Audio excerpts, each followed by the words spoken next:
আসসালামু আলাইকুম, সবাই কেমন আছেন? আশা করছি সবাই অনেক বেশি ভালো আছেন। আলহামদুলিল্লাহ, আমরাও আল্লাহর রহমতে ভালো আছি। আজকে চলে আসলাম আপনাদের পছন্দের আরেকটা ভিডিও নিয়ে, ভ্যানিলা কেক ফ্রস্টিং এর ভিডিও। আপনারা অনেক বেশি পছন্দ করেছেন আমার কেকের রেসিপি গুলো। অলরেডি আমার পেজে কিন্তু vanilla sponge cake, chocolate sponge cake, orange sponge cake recipe দেয়া আছে, আপনারা চাইলে কিন্তু আসতে পারেন। তো আজকে আমি ভ্যানিলা স্পঞ্জ কেক ফ্রস্টিং করছি। এটা একটা অর্ডারের কেক ছিল, আর এটা পুরাটাই হচ্ছে হোয়াইট ক্রিম দিয়ে ফ্রস্টিং করছি। আমি প্রথমে কেকের বোর্ডের মধ্যে সামান্য একটু ক্রিম লাগিয়ে এরপরে স্পঞ্জ কেকের একটা লেয়ার দিয়ে দিলাম। এরপর দিয়ে দিলাম সামান্য সুগার সিরাপ, আবারও ক্রিমের ফ্রস্টিং করে এরপর সেকেন্ড লেয়ার দিয়ে আবারও সুগার সিরাপ দিয়ে পুরাটা কেক ক্রিম দিয়ে ফ্রস্টিং করে নিচ্ছি। আর আমি কাজগুলো কিভাবে করছি আপনারা তো দেখতেই পাচ্ছেন।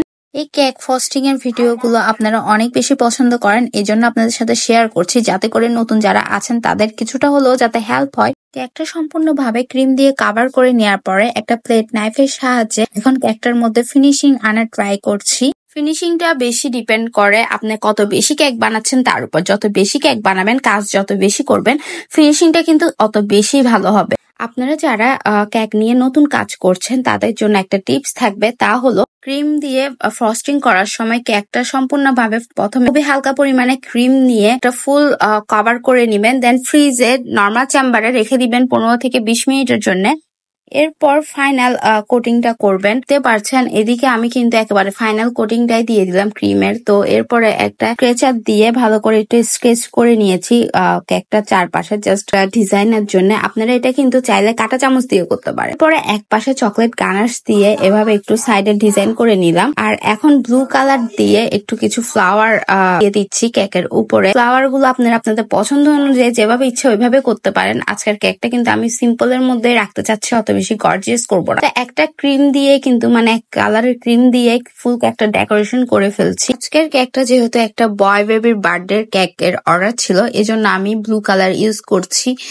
মেয়ে বেবির ক্ষেত্রে আপনারা চাইলে কিন্তু সেম ডিজাইনটা পিঙ্ক কালার দিয়ে করলেও ভালো লাগে। দেখতে পাচ্ছেন আমি একটা নজল দিয়ে কিভাবে কাজটা করছি, আর এক পাশে ফ্লাওয়ার ডিজাইন রেখে আরেক পাশে এভাবে চকলেট গানাশের ডিজাইনটা রাখলাম। ডিজাইনটা কেমন হয়েছে অবশ্যই কিন্তু জানাবেন। ভিডিও ক্যামেরা স্ট্যান্ডে লাগিয়ে করতেছিলাম, যার কারণে হঠাৎ করে দেখতে পেলাম যে ভিডিওটা অফ হয়ে গিয়েছে। এজন্য অফিসের মধ্যেই কিন্তু আমি অলরেডি হাফ লেখা ডান করে ফেলেছি। এদিকে একটু হ্যাপি বার্থডে উইশটা হচ্ছে লিখতেছিলাম, যদিও আমি লেখালেখির কাজে অতটা এক্সপার্ট না। তো এই হলো আমার কেকের ফাইনাল লুক। আর আজকের এই ডিজাইনটা করার জন্য আমি দুইটা নজল ইউজ করেছি।